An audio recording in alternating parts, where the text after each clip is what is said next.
दर्शनं देवदेवस्य दर्शनं पापनाशनं दर्शनं स्वर्गसोपानं दर्शनं मोक्षसाधनं सरस्वती नमस्तुभ्यं वरदे कामरूपिणी प्रवचनारम्भ करिष्यामि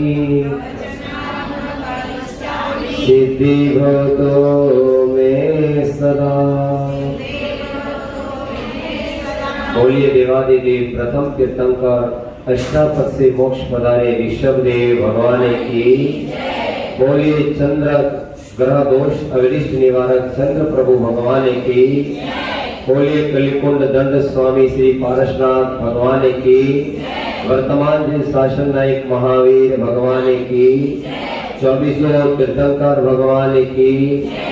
अनंताल सिद्ध परमेष्ठी भगवान की।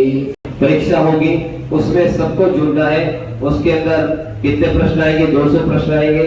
उनका 100 का घर पे करके आना है, 100 यहाँ पे करना है। और जो जितना दिमाग लगता है हर व्यक्ति को जुड़ना है। और हर क्षेत्र से, हर मंदिर से 5-5 प्रतिनिधि लेंगे, क्योंकि पूरे मुंबई के हर मंदिरों में मैं गया हूँ। क्योंकि जब शीर्षार्थ का प्रवर्तन हुआ, हर मंदिर में भाषण के लिए मुझे बुलाया गया, मंदिर में प्रवचन के लिए गया था। तो आप सबको जुड़ना है, हर जगह जाकर के हम धर्म प्रचार करेंगे। हमारा उद्देश्य इस धर्म की प्रभावना करना है और सबको एक साथ जोड़ना है। जमात के अंदर पंथवाद की जड़ को उखाड़ के फेंकना है और हम सबको एक होना है। सब अच्छे हैं, कोई खराब नहीं है। ये तो पंथ हमारे, हम सब साधर्मी है। मुमुक्ष पंथी भी हमारे, तेरा पंथी भी हमारे, 20 पंथी भी हमारे। हम सब एक है, मार्ग एक है। हमको लड़ना झगड़ना नहीं है, हमको भगवान की आराधना करके अपने जैन धर्म की कीर्ति को आगे बढ़ाना है। बोलिए पंच परमेष्ठी भगवान की। चलिए, भगवान के पंच कल्याण के अंदर भी हम पात्रों को बताते हैं। वो क्या है? भगवान की कथा है। भगवान का जन्म कैसे हुआ, भगवान का तप कैसे हुआ, भगवान दीक्षा के लिए कैसे निकले, यही तो बताते हैं। भगवान का जीवन चरित्र बताते हैं। बंधुओं, एक बार ऐसे ही कथा चल रही थी और उस कथा के अंदर हमारी जैन रामायण आचार्य रवि शरणाचार्य जी ने लिखी है। उससे पद्म पुराण भी, पद्म पुराण में पूरा रामायण का सार है। पद्म पुराण कितने लोगों ने पढ़ा? किसने लिखा उसको? रवि शरणाचार्य जी ने। किसने लिखा है? रवि शरणाचार्य जी ने। रवि शरणाचार्य जी ने भगवान के राम के जीवन को पूरा दृष्टि ग्रंथ किया है और भगवान के राम के जीवन में उन्होंने कैसे जिनेंद्र भगवान की आराधना की। हनुमान जी जिनेंद्र भगवान के कितने भक्त थे, उनका नाम श्रीशैल था, श्रीशैल शास्त्रों में। और वो जब आकाश में उनकी मां के साथ पुष्प विमान से वो गिर गए और जिस शिला पे गिरे वो शिला टूट गई, इसलिए उनका नाम श्रीशैल पड़ा। श्रीशैल यानी पत्थर, शैल का मतलब पत्थर। हम समझते नहीं और डायरेक्ट अपना दिमाग लगा लेते हैं, भाई ऐसा नहीं, ऐसा होगा, कोई बात नहीं, लेकिन आपको अच्छे से समझाएगा तो आप बिल्कुल समझने वाले लोग हैं। मूल लोग नहीं है, 3 मूर्ता होती है, देव मूर्ता, गुरु मूर्ता, लोक मूर्ता। हम भगवान को भगवान कैसे माने? किसी बालक को पूछेंगे तुम्हारे भगवान कौन है, तो कहेगा आदिनाथ भगवान है, पार्शनाथ भगवान है, महावीर भगवान है। ऐसे थोड़ी बोलेगा पद्मावती भगवान है, पद्मावती देवी है, उसकी परिभाषा अलग है। हमारे भगवान तो वीतरागी, राग द्वेष से रहित ऐसे भगवान है, लेकिन जिन शासन के यक्ष यक्षिणी ये। तो बंधुओं, हमको इसके अंदर किंचित मात्र भेद नहीं करना है, शब्दों को समझना है, जिनवाणी हमें क्या बता रही है। और उसके अंदर वहां पे कथा चल रही थी, और उस कथा में क्या हुआ, सब लोग आप जैसे आते थे और सुनते थे। इस पीठ पे बोलना कोई साधारण बात नहीं है। एक शब्द भी जल की जगह चंदन कह लूंगा तो बोलेंगे पंडित जी चंदन है, रुको। और उस व्यासपीठ पे बैठ करके वहां पे कथा चल रही थी। रोज हनुमान जी उस कथा को सुनने के लिए आते थे। अभी भी देवी देवता आते होंगे। अब सब कौन पीछे बैठा है, कौन उसके पीछे बैठा, मुझे सब इतना मालूम नहीं पड़ता है। अभी पंडित जी वहां पे बता रहे थे कि उस अशोक वाटिका में रामचंद्र भगवान का जीवन बता रहे थे कि अशोक वाटिका में सफेद रंग के फूल थे। किसने बताया? जोर से बोलो, किसने बताया? किससे बताया? शास्त्र से। तो उसके बीच में हनुमान जी बैठे बैठे थोड़ी देर तो बैठे रहे और फिर कहने लग गए, यार पंडित जी है, खड़ा हो, उठने हो। बहुत से लोग होते नहीं है बेचारे, बाद में आके कहते हैं पंडित जी इसका मतलब क्या है। अगर आपको 100% भरोसा हो तो विनय के साथ में खड़े होइए और कहिए कि हम विनय करते हैं, लेकिन इसका उत्तर आप हमको समझा दो। अच्छा ज्ञाता होगा तो बहुत ही अच्छे रूप से आपको समझाएगा, और नहीं आएगा तो वो कहेगा मुझे नहीं आता है। तो उससे कोई बड़ी बात नहीं, कोई प्रश्न नहीं भी आ सकता है, लेकिन जो अच्छा पढ़ा लिखा होगा वो उस विषय में अच्छे से बताएगा। फिर उन्होंने कहा कि पंडित जी आपका बहुत अच्छा प्रवचन है, एक गलती करोगे तो पकड़े जाओगे। इतना सब पढ़ा, बढ़िया कथा हुई, लेकिन उन्होंने इतना ही पढ़ा कि इस अशोक वाटिका में सफेद फूल थे। अब वो हनुमान जी खड़े हो गए, बोले पंडित जी आपका स्वाध्याय अच्छा है, 5 दिन तक बढ़िया पब्लिक को अपने आप बुला रहे हो, बच्चे भी आ रहे हैं, लेकिन उसके अंदर ये बताया है आप पढ़ रहे हो अशोक वाटिका में सफेद रंग के फूल है। नहीं, मैं खुद हनुमान जी हूँ, मैं उस अशोक वाटिका में जाके आया हूँ, पूरा अशोक वाटिका को मैंने उखाड़ दिया था और मैंने आंखों से देखे हैं, वहां तो लाल रंग के फूल हैं, कनेर जैसे फूल हैं। अब किसको सही करोगे? पंडित जी बोलते हैं नहीं, हमने बोला सफेद रंग के फूल।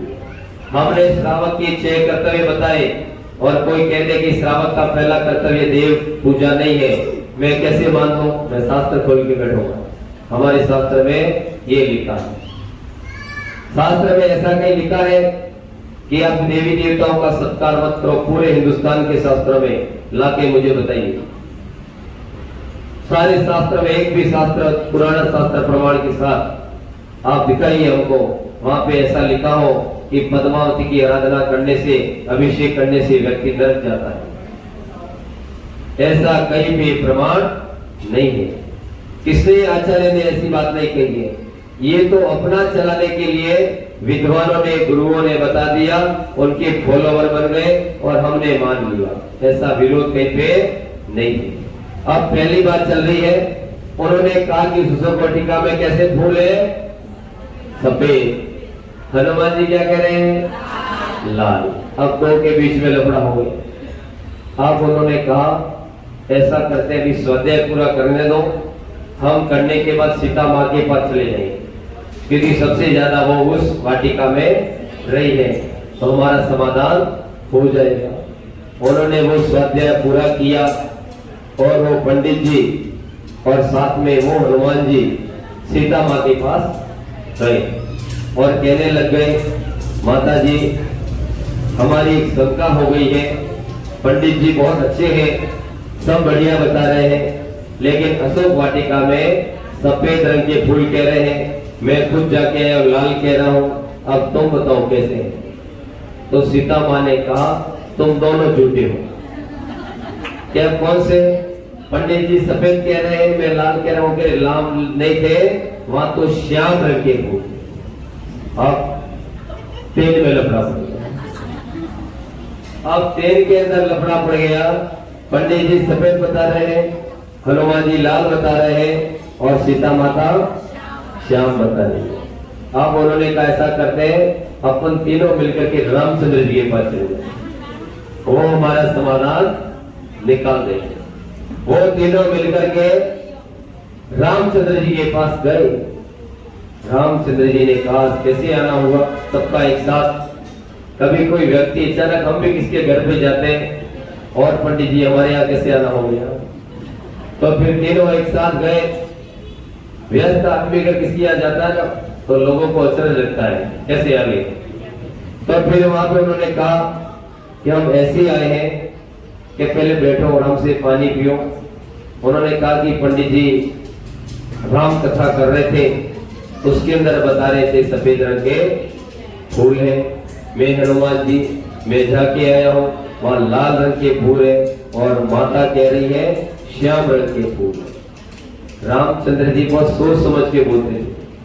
उन्होंने कहा अगर घरवाली को नाराज करेंगे, गलत कह दिया तो काम बिगड़ेगा, पंडित जी को नाराज करेंगे तो कभी पनौती आएगी तो पूजा कौन करेगा, सने की पनौती का कालश आया तो मुझे जंगल जाना पड़ा, तो इनको भी नाराज नहीं कर सकते। और अगर हनुमान जी को नाराज करेंगे तो युद्ध लड़ने के लिए साथ में कौन आएगा? तीनों के तीनों मेरे हैं, अब तीनों को नाराज नहीं कर सकता। वो बहुत गंभीर व्यक्ति थे। उन्होंने कहा ऐसा करो, तुम सीधे विशुद्ध सागर जी महाराज के यहाँ चले जाओ। विशुद्ध सागर महाराज बहुत सोच समझ के उत्तर देने वाले हैं, वो बड़े गंभीर हैं, वर्तमान के पट्टाचार्य हैं। ऐसे गुरुदेव के पास में जाए। और मैं तो ये समझता हूँ मेरा जीवन विशुद्ध सागर महाराज से भी 4 साल से प्रारंभ हुआ। इससे पहले तो मैं पंडित था, लेकिन मेरे नियम में, मेरे भावों में, मेरे रहने में जो परिवर्तन आया है 3-4 सालों में विशुद्ध सागर महाराज को सुन के आया है। क्योंकि गुरुदेव के पास में जो एक बार जाता है उसकी भावनाएं अपने आप परिवर्तित हो जाती है। जिस समय में मैं ऐसा समझता हूँ मेरे आचरण, भावों में, रहने में, खाने में, पीने में, विचारों में, संस्कारों में जिस समय परिवर्तन प्रारंभ हुआ, मैं तब से पंडित बना। पहले तो मैंने अपने व्यापार के लिए किया, फिर जैसे ही वहां पे गए और गुरुदेव के पास में इतने बड़े बड़े ग्रंथ हैं, इतने बड़े बड़े, और गुरुदेव हर व्यक्ति को वात्सल्य देते हैं। उनके अंदर विमल सागर के गुण हैं, उनके अंदर विराट सागर के गुण हैं, उनके अंदर आदि सागर के गुण हैं। सारे गुण, कोई बड़ा नहीं, कोई गरीब नहीं, कोई अमीर नहीं, सबको बराबर आशीर्वाद देते हैं। गुरुदेव कोई गिरी बनाने का भाव नहीं रखते हैं। उनका कहना है कि हमारा काम निर्माण करना है और श्रावकों का निर्माण करना है। हम किसी गिरी बनाने के लिए आदेश नहीं देते। वो किससे ना पैसा लेते, ना किससे ऐसी भावनाओं के लिए प्रेरित करते। वो अपने ध्यान में, अपने स्वाध्याय में रहते हैं। और हमने उनके पास में जैसे कहा तो हमने कहा वास्तविक में अगर देखना है तो चतुर्थ काल जैसी छविया गुरुदेव की, ना बिना पंखा, ना बिना किसी प्रकार की, पूरा दिन में 3 बार गुरुदेव की वाणी फिरती है। वो पूरा स्वाध्याय ही चलाते हैं। वो कहते हैं कि स्वाध्याय से व्यक्ति का जीवन परिवर्तन होगा, स्वाध्याय करने से जीवन के भावों में सुधार आएगा। हम डांडिया खेल के चले जाएंगे या गीत गा के चले जाएंगे, उससे हमारे जीवन का परिवर्तन नहीं होगा। हम शास्त्रों को समझेंगे तब हमारे जीवन का परिवर्तन होगा। क्योंकि शास्त्र किसकी रक्षा करता है? शरीर की, और शास्त्र हमारे आत्मा की रक्षा करता है। वहां पहुंचे, विशुद्ध सागर जी ने कहा कि भाई क्या बात है, इतने सब लोग आज मेरे यहाँ पर कैसे आ गए? तो उन्होंने कहा कि हमारी शंका हो गई है, कि ये शंका है कि इसके अंदर कौन बड़ा है, कौन सत्य बता रहा है, कौन सही बता रहा है। उन्होंने कहा पहले छोटे बड़े का प्रयोजन छोड़ो, सब जीव में आत्मा एक जैसी है। हनुमान जी के अंदर उतनी आत्मा है, राम जी में उतनी है, और सीता माँ में उतनी, और पंडित जी में भी उतनी है। आत्मा का वजन सब बराबर है। फिर उन्होंने कहा बोलिए क्या शंका है कि इन्होंने अच्छा स्वाध्याय किया और स्वाध्याय में बता रहे थे सफेद रंग के फूल है, हनुमान जी बता रहे थे लाल रंग के फूल है, इसके अंदर सीता माँ बता रही श्याम रंग के फूल है, और रामचंद्र जी तुम्हारे ऊपर धकेल दिया कि अब आप बताओ कौन से रंग के फूल। अब उन्होंने कहा पहले आराम से आप बैठो, भगवान का अभिषेक करो, अभी पथरिया में विराजमान है। और फिर उन्होंने कहा अब बताइए क्या प्रश्न है, कि तुम्हारे प्रश्न का उत्तर अच्छा लगे तो आप भी वंदना करना, तालियों से रोमोदना करना। उन्होंने कहा कि इसके अंदर एकदम सही पंडित जी है, क्योंकि इसके अंदर सफेद रंग के ही फूल है। शास्त्र में लिखा कभी गलत नहीं होता, क्योंकि हनुमान जी सुनो, तुम्हारी आंखों में रावण के प्रति क्रोध भरा हुआ था, आंख में लालिमा थी, इसलिए वो सफेद रंग के फूल भी तुमको लाल नजर आ रहे थे। और उन्होंने कहा रवा सीता से तुम्हारे मन में सिर्फ राम बसे थे, और राम का रंग श्याम है, इसलिए वो श्याम रंग के फूल थे। तुम्हारा कहना कभी गलत शास्त्रों में लिखा हुआ नहीं है, बिल्कुल ये सही है, शास्त्र सही है। शास्त्र के अंदर एक शब्द भी कभी कोई गलत नहीं हो सकता, मिथ्या नहीं हो सकता। जिनवाणी हमारे पूर्वाचार्यों ने लिखी है उसके अंदर कभी कोई गलत हो ही नहीं सकता। जब ऐसी बात सुनी सबके भाव परिवर्तन हो गए। इसलिए बंधुओं कहने का मतलब यही है कि जिनवाणी में लिखा हुआ कभी कोई गलत नहीं हो सकता है। हमारे विचार समझने में गलत हो सकते हैं, हमारे भावों के अंदर गलत हो सकता है, लेकिन जिनवाणी का दिया हुआ ज्ञान कभी गलत नहीं हो सकता। इसलिए जीवन में ध्यान रखना, जिनवाणी को जो भी आचार्यों ने कहा है वो कभी गलत नहीं हो। श्रावक का पहला कर्तव्य कौन सा है? देव पूजा, गुरु भक्ति, फिर क्या है? स्वाध्याय। तीसरे नंबर पे स्वाध्याय का, पहले देव पूजा करो, पूजा सीखोगे प्रैक्टिकली तो तुम गुरुओं के पास में जाओ। कितना सुंदर व्याख्यान। जब तुम पूजा ही नहीं सीखोगे, देव पूजा नहीं करोगे, समझ में नहीं आएगा, तो भगवान का गुणानुवाद करने के बाद में गुरु के पास जाने का भाव होगा, और गुरु के पास में जाओगे तो फिर पढ़ने का भाव आएगा कि अब कुछ पढ़ लें, सीख जाए और पूजा बढ़िया से करें। देव पूजा, गुरुपास्ति, स्वाध्याय, ये सब होने के बाद में अपने आप आपके भावों में उसको पढ़ोगे, गुरु की चर्या देखोगे, सम्यक दर्शन होगा, सम्यक ज्ञान होगा, सम्यक चारित्र होगा, तो हमारे मन में क्या आएगा? संयम। देव पूजा, गुरुपास्ति, स्वाध्याय, संयम। संयम से क्या होगा? आपका तप बढ़ेगा। क्या होगा? देव पूजा, गुरुपास्ति, स्वाध्याय, संयम, तप। फिर तप के भाव आने लग जाएंगे तो साथ साथ में आपके मन में दान देने के भाव भी आने लग जाएंगे। इसलिए बंधुओं ये 6 कर्तव्य हैं: देव पूजा, गुरुपास्ति, स्वाध्याय, संयम, तप और दान। ये श्रावकों के 6 कर्तव्य है, उसका आपको पालन करना चाहिए, तो वही आप श्रावक हो। बाकी सिर्फ अकेले स्वाध्याय करोगे उससे भी काम चलेगा नहीं। कभी मुनियों को हार नहीं जाओगे, मुनियों के पास नहीं जाओगे तो कोई मतलब वाली बात नहीं। ये 6 कर्तव्य श्रावक का पालन होना चाहिए, वही श्रावक है। तो बंधुओं आज आपने समझा होगा कि जिनवाणी के रहस्य क्या है। ये जिनवाणी, मैं अभी की जिनवाणी की बात नहीं कर रहा हूँ, जो पूर्वाचार्यों ने लिखी है। अभी तो उठ पटांग सब अपने मर्जी से लिख रहे हैं, विद्वान भी लिख रहे हैं, लिखने वाले लिख रहे हैं, लेकिन जो पूर्वाचार्यों ने लिखी है, पुराने शास्त्र है, उनको मंदिर में संभाल के रखिए, पुराने शास्त्रों को व्यवस्थित करके रखिए, कपड़ों में बांध के रखिए। यही हमारे लिए प्रत्यक्ष प्रमाण है। अभी तो सब अपने अपने हिसाब से उसके अंदर सब मसाला निकाल दिया गया, जो ओरिजिनल बात थी उसको हटा दिया गया और सब शॉर्ट रूप में उसको प्रस्तुत किया गया। तो बंधुओं हम जिनवाणी की महिमा गाए, हम जिनवाणी की महिमा को जाने। तो आज आपको समझ में पड़ा होगा कि हमारे श्रावक को जिनवाणी के पर कितनी श्रद्धा रखनी चाहिए। ये जिनवाणी के अंदर सारा धर्म का सार है और ये जिनवाणी हमको मोक्ष मार्ग की ओर प्रशस्त करेगी। बोले जिनवाणी, बोले 24 तीर्थंकर भगवान की। आज का दिन और हो गया। का ज्ञानवती माता जी की एक बार बोलिए परम पूज्य आचार्य भगवान श्री वर्धमान सागर जी महाराज की। आइए अब हम प्रार्थना करेंगे। एक बार आपको बोलना है, एक बार मैं बोलूंगा। ओ मेरे आत्मन जागो,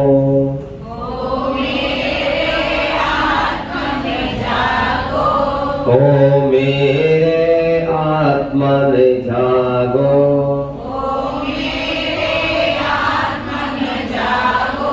निद्रा का रस तुम त्यागो,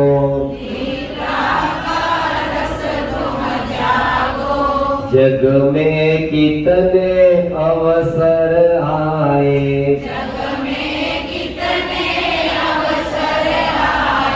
पर हम सबने व्यर्थ गवाए।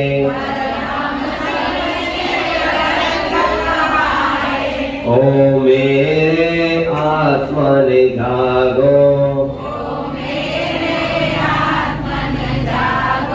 तुम हो अविनाशी अजर अमर,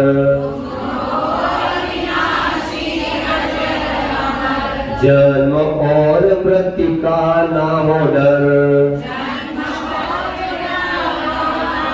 ओ मेरे आत्मन जागो, निद्रा का रस तुम त्यागो, जागो जागो जागो। मानवों, ये आत्मा अनादिकाल से अच्छे अच्छे अवसर को आए, लेकिन ये आत्मा उन अच्छे अवसर में भी लाभ नहीं ले पाई। ये आत्मा अनादि अनंत है, अनादिकाल से जन्म मरण के चक्कर में चल रही है। ये आत्मा कभी निगोद में था, कभी नर की जीव बना होगा, कभी नरक के अंदर पड़ा होगा, लेकिन नरक के अंदर कितनी 33 सागर आयु के नरक के कष्ट हैं। वहां धर्मा, वंसा, मेघा, अंजना, रिष्टा, नागा, पंख प्रभा, भालुका प्रभा, शर्करा प्रभा, ऐसे अनेक प्रकार की भूमियों में ये आत्मा विचरण करके पुण्य संयोग को प्राप्त हुआ। तो फिर कहीं तिरिंच में गया होगा। तिरिंच आयु में भी कभी घोड़ा, कभी गधा, कभी कुत्ता, कभी बिल्ली, अनेक पर्याय में घूमते हुए पुनः कभी देव पर्याय में गया होगा।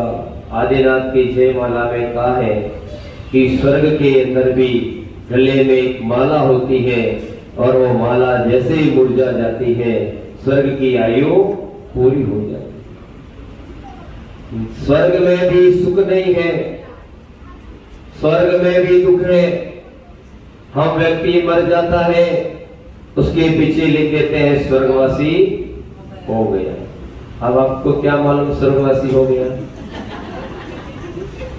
हम सबकी पत्री में स्वर्गवासी लिख लेते हैं। अगर कोई नरकवासी लिख देगा तो उसकी 12 बजा देंगे।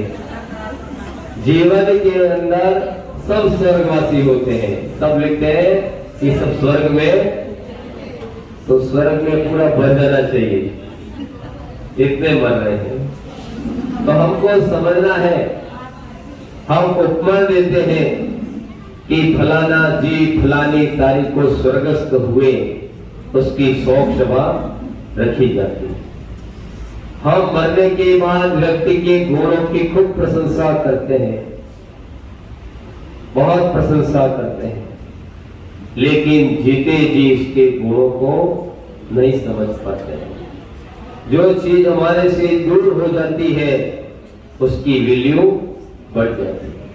इसलिए भगवान तुम्हारे पास नहीं रहे, भगवान बहुत दूर सिद्धिशिला में पहुंच गए। वो तुम्हारे पास रहते तो कोई भगवान की आप महत्व नहीं समझते थे, उनका रहस्य आप नहीं समझते थे। भगवान इसलिए इस पुरुषाकार 3 लोक में, हम कौन से लोक में रह रहे हैं? मध्य लोक। कौन से?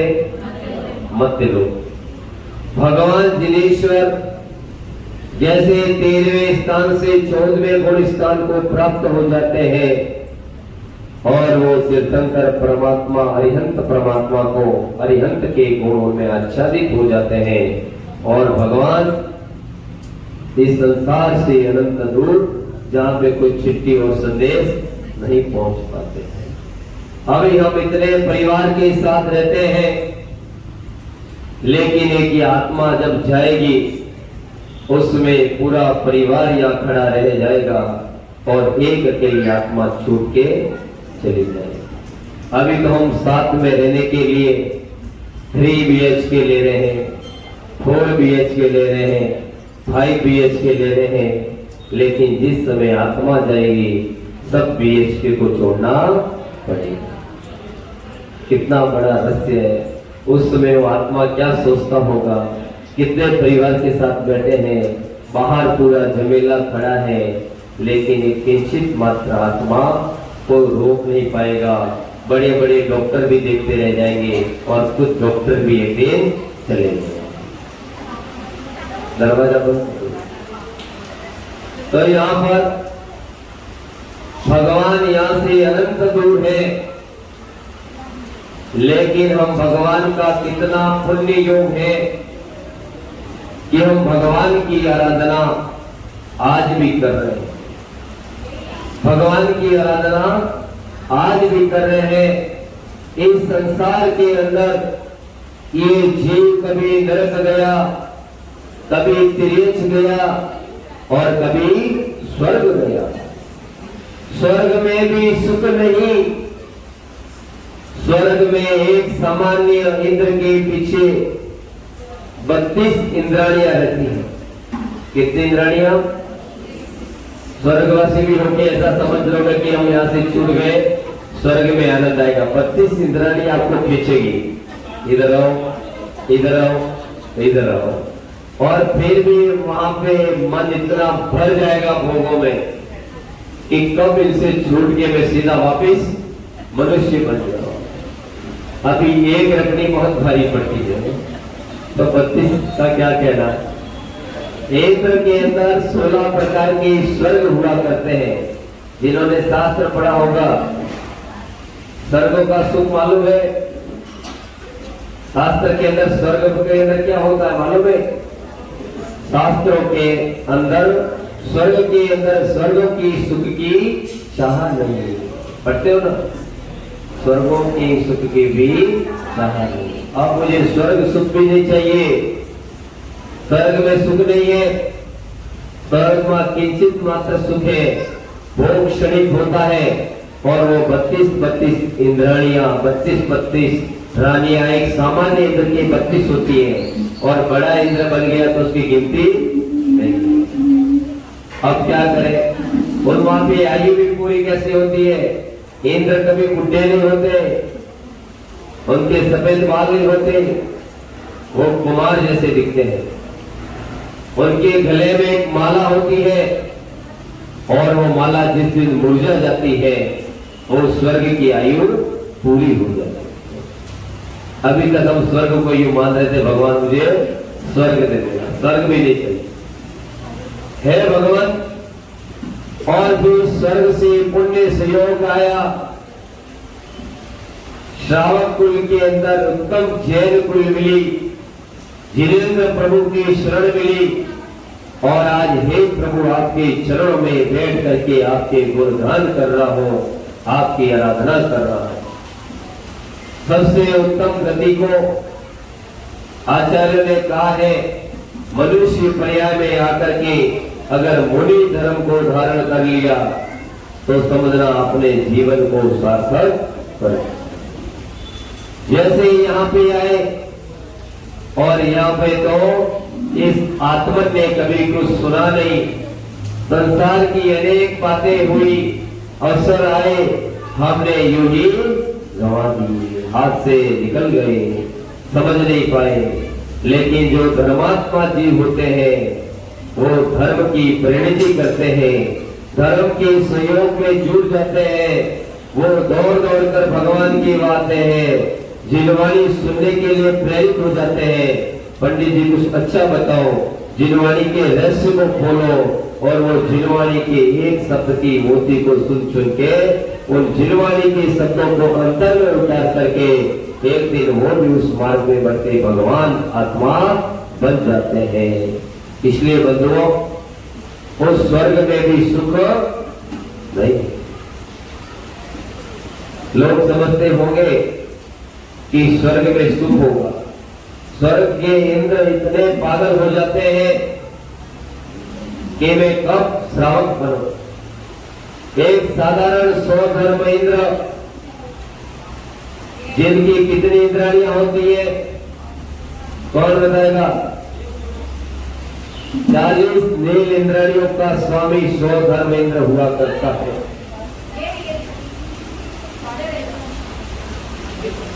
सैकड़ा सैकड़ा ढाई लाख करोड़ खरब अरब मील।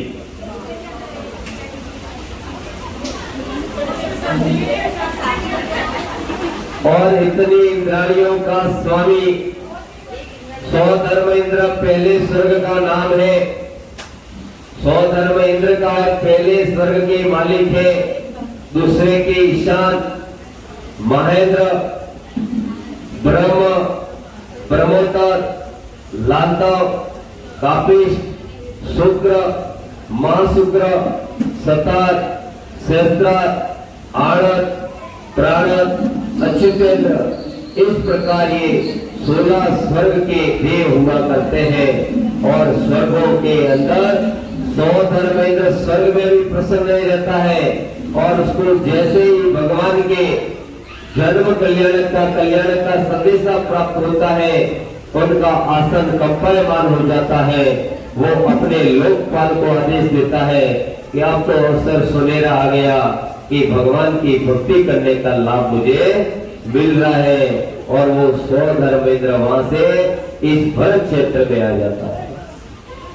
वो भी भगवान की सेवा के लिए आता दूर रहता है कि कब मुझे भगवान की सेवा का अवसर मिल जाए।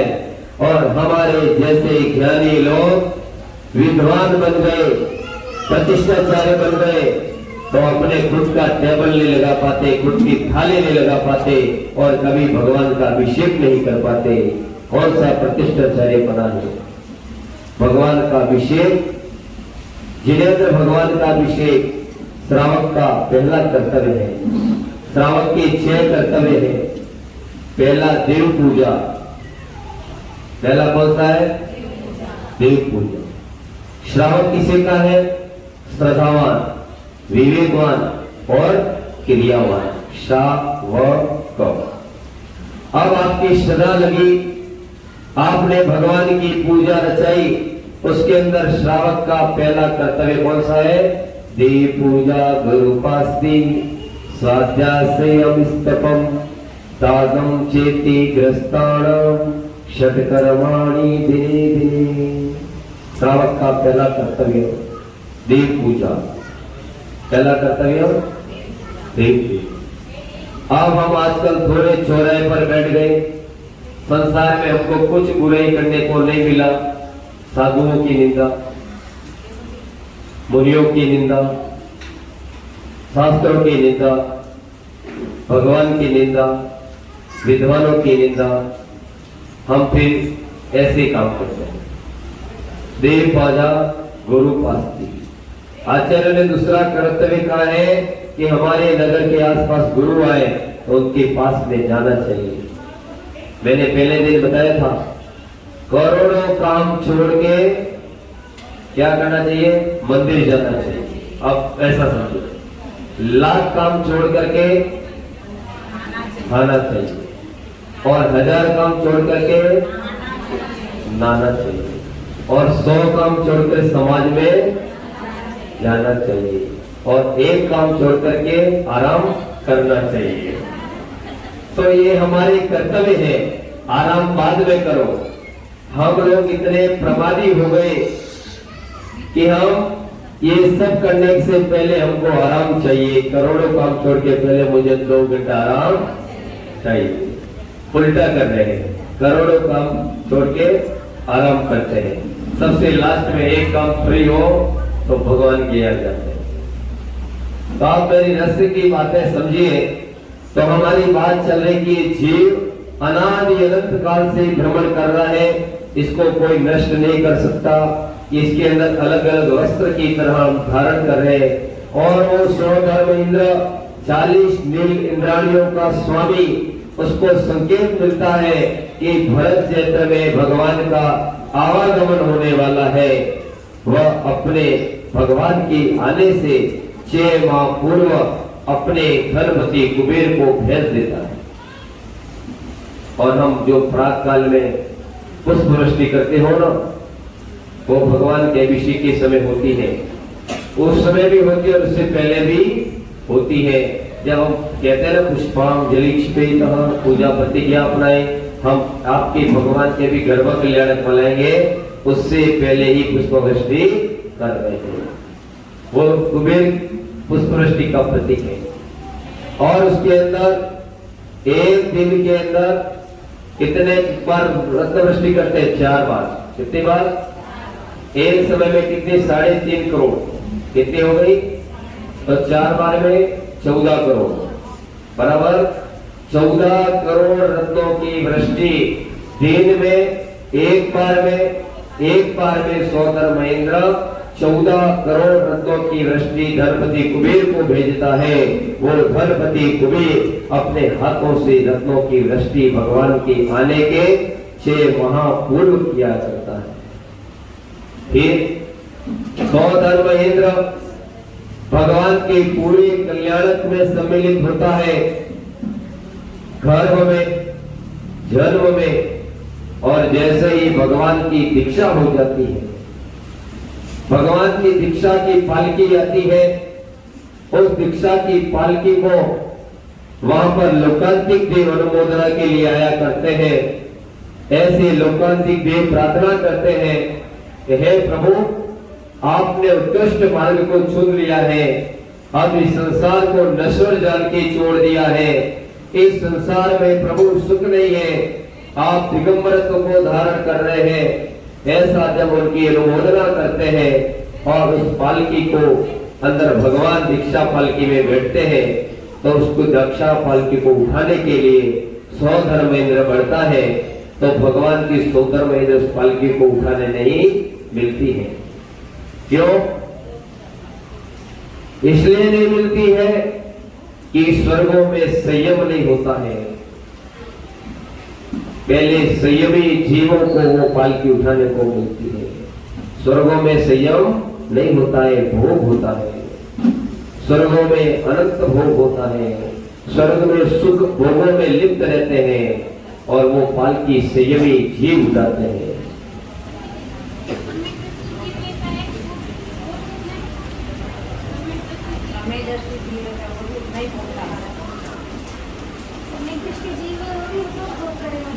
देखिए, जो स्वर्गों के अंदर जो सुख है, 16 स्वर्गों के अंदर चाहे सम्यक दृष्टि हो, वहां मिथ्या दृष्टि तो होता ही नहीं है। पहली बात, स्वर्गों में मिथ्या दृष्टि है ही नहीं। वहां तो सब सम्यक की आराधना करते हैं और वो जिनेंद्र भगवान की भक्ति करते हैं, तब वो स्वर्ग पे जाते हैं। वहां से च्युत होकर के जो भगवान की भी जीव है, वहां से आयु पूर्ण हुई और इस लोक में आए। इस लोक में मां के गर्भ में धारण किया, गर्भ को धारण करके फिर वो दीक्षा को धारण करके मुनि पद को धारण करते हैं। और मुनि बिना मोक्ष को प्राप्त होने वाला नहीं है। कपड़ों के अंदर मुनि पद मोक्ष मिलने वाला नहीं है। बहुत से लोग कहते हैं कि नहीं, इन कपड़ों में मोक्ष मिल जाएगा, ये कतई मिलने वाला नहीं है। मुनि के बिना इसलिए प्रतिष्ठाएं नहीं होती है मुनि की सानिध्य के बिना भगवान के ऊपर मंत्र संस्कार नहीं होते हैं, भगवान को सूर्य मंत्र नहीं दिया जाता है।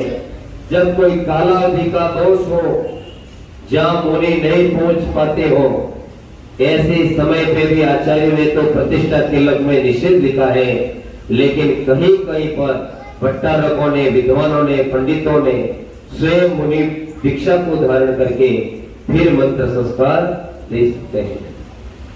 लेकिन वो हमारी परंपरा में नहीं है, क्योंकि प्रवचन पूरे लाइव अलग सुनेंगे, शास्त्र को हम गलत नहीं बता सकते हैं। शास्त्र में मुनि के बिना भगवान की पंच क्रिया जैसे संस्कार नहीं होते। तो बंधुओं, हमारा विषय चल रहा था जीव कहां सुख प्राप्त करेगा। फिर वहां से आया, मनुष्य पर्याय में आया, और इस आत्मा शुद्ध चेतन आत्मा है, उस आत्मा की ओर नहीं देखा। हम पर की ओर देख रहे हैं, दूसरों की ओर देख रहे हैं, हम पंथ में उलझे हैं, हम सचित अचित में उलझे हैं, हम फूल द्रव्य में उलझे हैं। अरे जीवात्मा के ये कार्य कदई है ही नहीं। जीव तो भेद विज्ञान करेगा, इन द्रव्यों में धर्मात्मा जीव में उलझेगा, इसमें लड़ाई नहीं करेगा, उसको भेद विज्ञान करना पड़ेगा कि मेरा आत्मा शरीर से भिन्न है, ये आत्मा से पर पदार्थ है, ये आत्मा भिन्न है और मेरी आत्मा भिन्न है। आत्मा एक भिन्न द्रव्य है। बंधुओं, इस आत्मा के उत्थान के लिए प्रयत्न करना होगा। ये शरीर तो नष्ट हो जाएगा, एक दिन छूट जाएगा। कितना भी बढ़िया शरीर हो, खूब बढ़िया खाओ, खूब बढ़िया सजाओ, लेकिन एक दिन ये यहीं पे रह जाएगा और मिट्टी में मिल जाएगा। बंधुओं, इसलिए हर व्यक्ति से स्नेह बढ़ाओ, हर व्यक्ति से प्रेम से बोलो, धर्म के आचरण करो, धर्म के आचरण में रहो, चरित्र में रहो, और कदई किसने गलती भी कर दी तो उसके ऊपर दोषारोपण मत करो, बार बार उसके ऊपर यातना मत दो। हो गया सो हो गया, जो कमान तीर से निकल गया उसका पीछा कौन करे, जो मुख शब्द से निकल गया उसका पीछा कौन करे। ये निकल गया तो हो गया, लेकिन आगे का कैसे करना है। पीछे की बात, जो नेगेटिव लोग होते हैं, जो व्यक्ति के अंदर बुराई ढूंढते हैं, जो खराब सोचते हैं, उनको हर में बुराई नजर आएगी। सिर्फ भगवान एक शुद्ध बुद्ध है, हर व्यक्ति में बुराई है, मेरे अंदर बुराई है, आप में बुराई है, कोई सर्वगुण संपन्न नहीं है, सबकी बुराई सबको मालूम है, ये भी बता दो। लेकिन वो बुराई कभी कोई किसी को कहता नहीं है। हर व्यक्ति में कुछ न कुछ बुराई भरी पड़ी है, उसको खुद को मालूम है मेरे अंदर ये बुराई है, लेकिन वो अपने मन को जान रहा है, उसकी आत्मा गवाने देती है। ध्यान रखना, हर काम करने से पहले हमारी आत्मा का संदेश सत्य होता है। चोरी करने वाला, उसकी आत्मा कहती है पकड़ा जाएगा तो मार खाएगा, मंदिर में चोरी करेगा मार खाएगा, मंदिर की द्रव्य ले जाएगा, यहाँ पे किसने नहीं देता, ये सीसीटीवी में नहीं देखा तो चलेगा, लेकिन तेरे कर्म के सीसीटीवी हमेशा खुले हैं, उसके कोई बंद नहीं कर सकता। मंदिर का एक द्रव्य भी बिना सोचे नहीं उठाना चाहिए। एक दाना भी बैग में भूल के आ गया तो आपका विनाश कर देगा, क्योंकि निर्माल्य द्रव्य हमारे लेने के योग्य नहीं है। भगवान को चढ़ गया वो छूट गया। आपने बढ़िया खाना बनाया, बढ़िया मावे की बर्फी बनाई, आपने जलेबी बनाई, वो कहां गई उसका आपने विचार किया? कभी विचार करते हो? अगर करोगे तो खा भी नहीं पाओ। उसी प्रकार भगवान की पूजा के द्रव्य बढ़िया सजाए, ये पूजा खूब गई, लेकिन इसके अंदर जो बाद में किया होगा इसका विचार करेगा वो कभी पूजा कर ही नहीं पाएगा। ऐसे लोग जिनको छोड़ना पड़ता है, जिसको देना पड़ता है, जिसको खर्च करना पड़ता है, वो आपको शॉर्टकट रास्ते से ले जाना चाहेगा और एकदम शॉर्टकट रास्ता बताएगा कि बिना खाए, अगर आप ही बिना खाए रह जाओ। उपयोग के अंदर भगवान के श्रावक का पहला कर्तव्य देव पूजा ही है। आप अकेले स्वाध्याय करके श्रावक का पहला कर्तव्य नहीं कर सकते हो। पहला कर्तव्य देव पूजा है, नहीं तो हमारे सारे मंदिर वीरान हो जाएंगे, मंदिरों का महत्व खत्म हो जाएगा। अगर ऐसा होता तो आज बड़े बड़े कर्नाटक के अंदर, उड़ीसा के अंदर, महाराष्ट्र के अंदर, जंगल झाड़ियों के अंदर कितने भव्य प्रतिमाएं आज निकल रही हैं, वो हमारे किसी पूर्वजों ने ही बैठाई हो। आज तो हमारे पास क्रेन है, सिर्फ हम हाथ जोड़ के आते हो। कभी ऐसा विचार किया इतने बड़े जंगल पे इतने बड़े भगवान हमारे पूर्वज, हमारे जैन लोग कैसे लेके गए होंगे? आज इतिहास के अंदर अगर प्रतिमाएं निकलती है तो जैन दर्शन की प्रतिमाएं निकलती है। पत्थर के मंदिर उन्होंने कैसे बनाए होंगे, उस समय कैसे पैसा खर्च किया होगा, कैसे इतने अच्छे मंदिर के अंदर कितनी सुंदर सुंदर नक्काशी निकाली होगी। अभी तो मशीन चल जाती है, फटाफट कटिंग होती है, सारे कट करके फटाफट वेदी फिट हो जाती है। उस समय हथौड़ी और चीनी को कितने मजदूरों ने चलाया होगा, कितना धर्म की महिमा अभी से ज्यादा उस समय होगी। बंधुओं, हमको समझना है कि हमारा धर्म अनादिकाल से, हमारा धर्म सबसे पहले है। बहुत से लोग ये सोचते हैं कि हमारा धर्म फलाने धर्म से निकला है। नहीं, हमारे धर्म की अन्य शाखा हो सकती है, लेकिन सबसे पुरातनिक अगर कोई धर्म है तो जिन शासन आदिनाथ भगवान का है।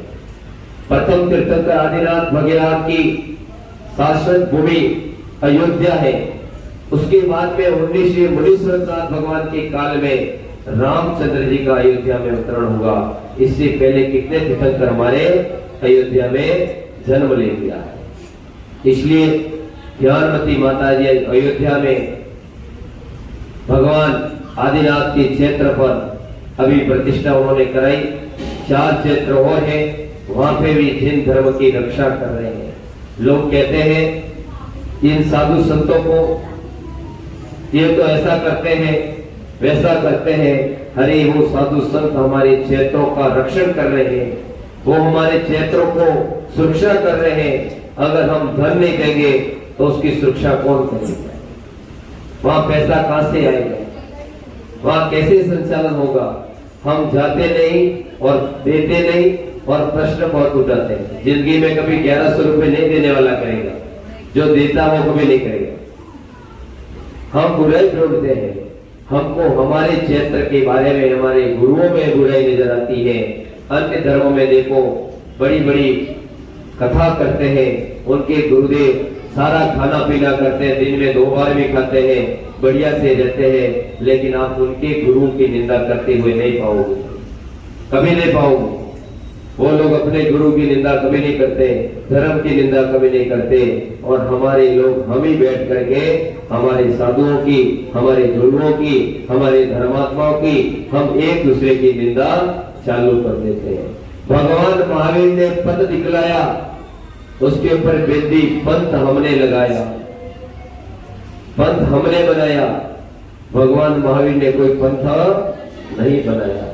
मैं फलाना पंथी हूँ, मैं ये पंथी हूँ, मैं ये पंथी हूँ, तो कोई पंथी नहीं है, तो आगम पंथी है। कौन है? जिनवाणी ने जो कहा वैसा कर।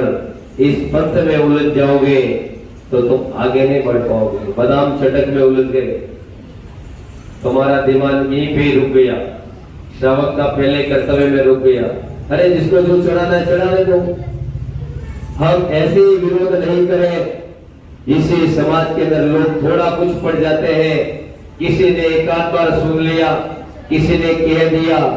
आप भी तो अपने मन में पढ़ो, अपने मन से सोचो, अपने मन में समझो कि हम कहाँ लग रहे हैं, झगड़ रहे हैं। हम पंथ से दूर रहे, हम पथ पे बढ़े, हम पथ पे बढ़ना है। पंथ में उलझ गए तो मुकाम पे नहीं पहुंच पाओगे, और पंथ में उलझ गए तो यहीं पर रुक जाओगे। तो आज हमारा विषय है कि एक बार किया हुआ एक जगह ऐसे ही प्रवचन चल रहा था। क्या चल रहा था? प्रवचन चल रहा था। मैं भी आने वाले समय में अभी प्रयत्न कर रहा हूं। हमारे जैन धर्म की प्रतिष्ठा तो लगभग बहुत दिनों के बाद में अब समाप्ति की हो रही है। 10 साल में सब प्रतिष्ठा हो जाएगी। फिर चलेगी कथाएं। हमारे धर्म के अंदर भी पुलक सागर जी उदयपुर में करा रहे हैं आदिनाथ कथा, जय कीर्ति राम कथा कराते हैं। तो ये कथा भी कोई पाप ने, हम कथा सुनते हैं तो अपने को क्या लगता है कि कथा करा रहे हैं। कथा के अंदर क्या करा रहे हो? भगवान के गुणों का बखान करेंगे, भगवान की महिमा गाएंगे। उसमें कुछ ऐसा थोड़ी है कि वो दूसरे लोगों की जैसा कथा करेंगे। हमारे भगवान का चरित्र बताएंगे, हमारे भगवान का चरित्र बताएंगे। अभी उदयपुर में पुलक सागर महाराज इसकी कथा का शुभारंभ करा रहे हैं। बोले एक तरफ कथा चलेगी, एक तरफ मंचन होगा, तो ही हमारी युवा पीढ़ी इसमें जुड़ पाएगी उसको देखने के लिए। और वो ऐसा नहीं करोगे तो हमारे युवा कोई अभी समय नहीं है ये सब करने के लिए नहीं आएंगे। तो हमको समझना है। मैंने भी जैन रामायण को पूरा संगीतबद्ध भी लिख रहा हूँ। आदि पुराण को मैंने पूरा संगीतबद्ध लिखा है। श्रेणिक चरित्र को संगीतबद्ध लिख रहा हूँ, और उसकी पुस्तकें भी छाप करके आपके पास आएगी और मैं खुद कराऊंगा। फिर एक तरफ कार्यक्रम चलेगा और एक तरफ भगवान का जीवन समझाया जाएगा। फिर देखना कैसे भगवान का चरित्र बताया जाता है। जिस कथा को आप पुस्तक को पढ़ने में 6 महीने लग जाते हैं, उसको 7 दिन में बताया जा सकता है। कितने दिन में? 7 दिन में, क्योंकि हम डायरेक्ट समझेंगे तो समझ में आएगा। पिक्चर 1 घंटे की होती है, लेकिन पूरी स्टोरी कितनी लंबी होती है। उसी प्रकार ये